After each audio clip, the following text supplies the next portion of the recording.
Well, thank you very much. It's an honor to have a friend of mine because we went through this together and got along very well for my entire period of time. So I knew him as a very young man. Now he's just a young man. And he's done a fantastic job. Mr. President, it's an honor to have you. Thank you, You're Mr. President. doing incredibly for your country. And we appreciate working with you because you want to stop crime, and so do we. And it's very, very effective. And I want to just say hello to the people of El Salvador and say they have one hell of a president. Okay? And I mean that, and I know him well. I know him as a very young man, Marco, even younger than you. You know, he started pretty young. He'll always be younger. Young at heart. But I want to thank you for the great job you're doing. I appreciate it very much. Thank you. Well, it's an honor to be here in the Oval Office with the President and leader of the free world. We're very happy, and we're very eager to help. We know that you have a crime problem, a terrorism problem that you need help with.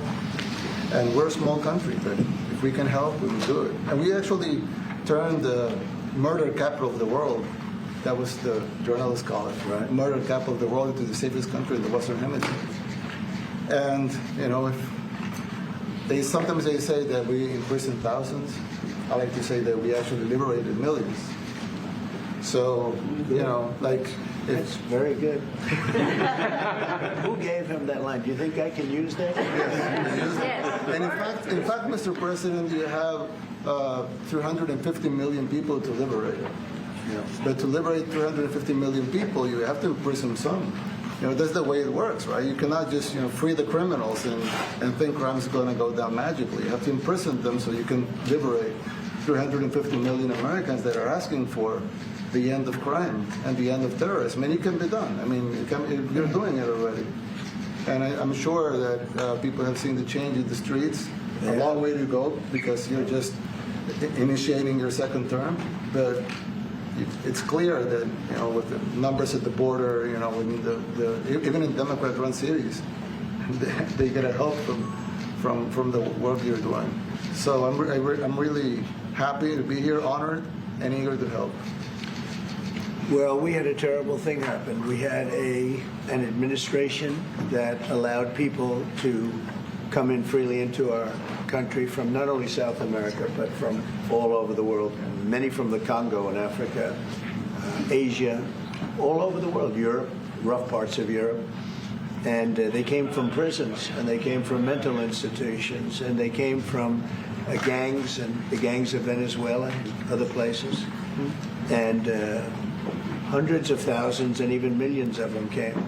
21 million people altogether, but many of the people that came, just a tremendous percentage of them were criminals, in some cases violent criminals. We had 11,088 known murderers. Half of them murdered more than one person. This was allowed by a man who, what he did to our country is just unbelievable. So we're straightening it out. We're getting him out.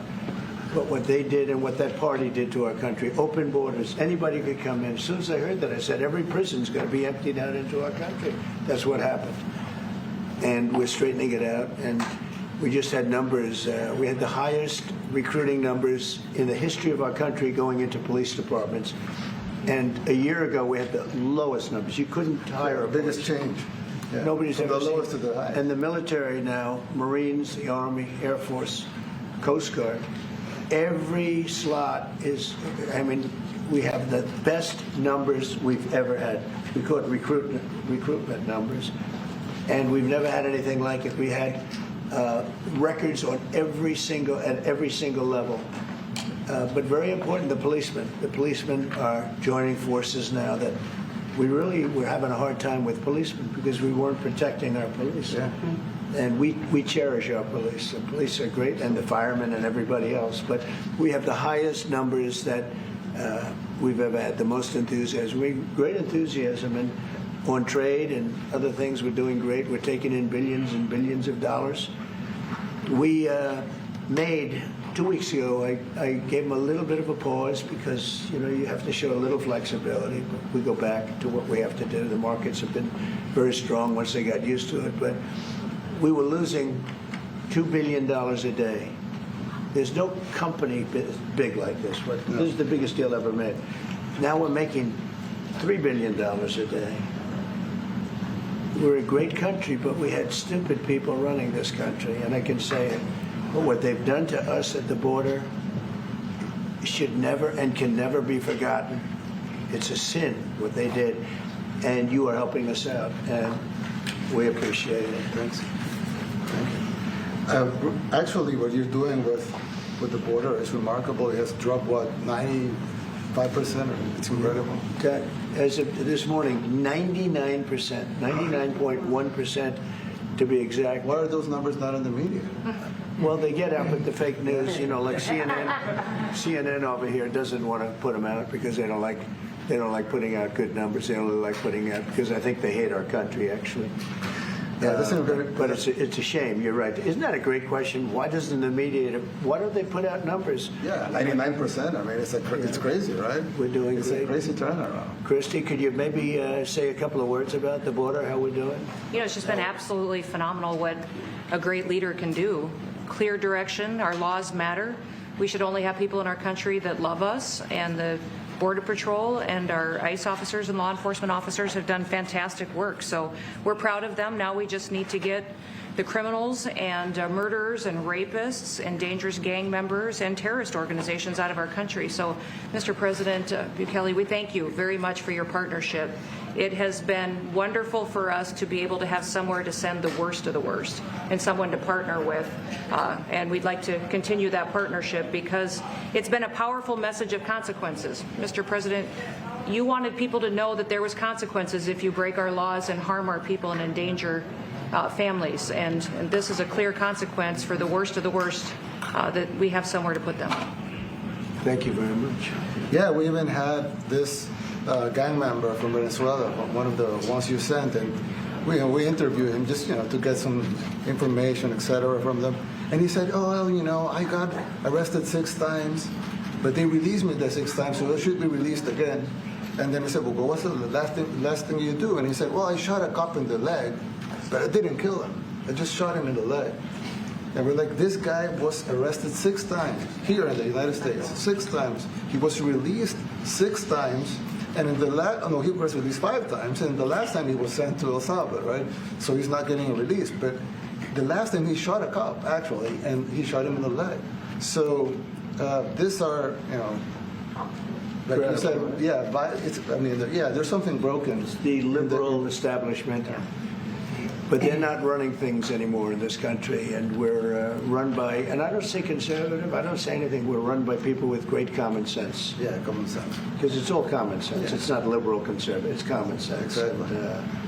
And, do you allow men to play in women's sports? Do you allow men to box your women and box? Because I know you have a lot of boxing. That's violence.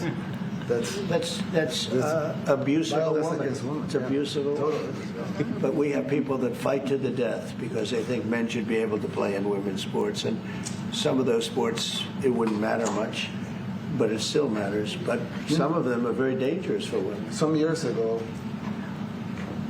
like we said, a decade ago or so, women rights movements were pressuring so that we enacted specific laws to avoid men abusing women. And I think those laws were great because there were a lot of men abusing women. But now some of the same people are trying to backtrack on that and actually trying to make new laws allowing men to abuse women in sports. So actually that doesn't make sense. It doesn't make sense. It's crazy. They have weightlifting records, right? Yeah. A woman gets up and swings. She's incredible. A guy gets up and beats her by 100 pounds. What are you going to do? A record that hadn't been broken in 18 years. They put on an ounce, quarter of an ounce, eighth of an ounce for 18 years. Now they have a guy come up, ping. The whole thing is crazy. But they continue to fight. And I don't like talking about it because I want to save it for just before the next election. I said to my people, don't even talk about it because they'll change. And but I watched this morning There was a congressman fighting to the death for men to play against women in sports. And you say to yourself, why? What are they doing, right? What are they doing? But your country's not too big in that. No, of course not. We're big in protecting women. Good. That's right. It's a very important form of protection, too. And as you can see, most of my cabinet are women. So That's impressive. yeah. That's why you're And they're running. not DEI hires or anything. They They're can just be. great at what they do. Right? That's right. This is very impressive. Yeah, This is a first. We've had women, but we've never had 3 of them right here. That's 4 and 3 And men. look who we have. You guys feel a little bit mistreated? That's good. I like it. Well, we've been advanced. I've been very advanced in that regard too. We have Pam, who's been so fantastic. Christy, and the most powerful woman they say I anywhere. know, exactly. She's rated. They're all afraid of her. Susie Wells. They say, oh, she's tough. Most powerful woman in the world, according to magazines. What do I know? Yes. But I think she probably is. Yeah, she probably is. You know, she probably is. Congratulations. And you know, Stephen has done such a great job. We have great He's people. very famous too. But we love working with him. He really lets them have it, right? Yeah, exactly. There's no games. No. It's very good. He knows. Do you have any questions, please? President Trump, Go, let's not start Mr. with President. CNN because they're so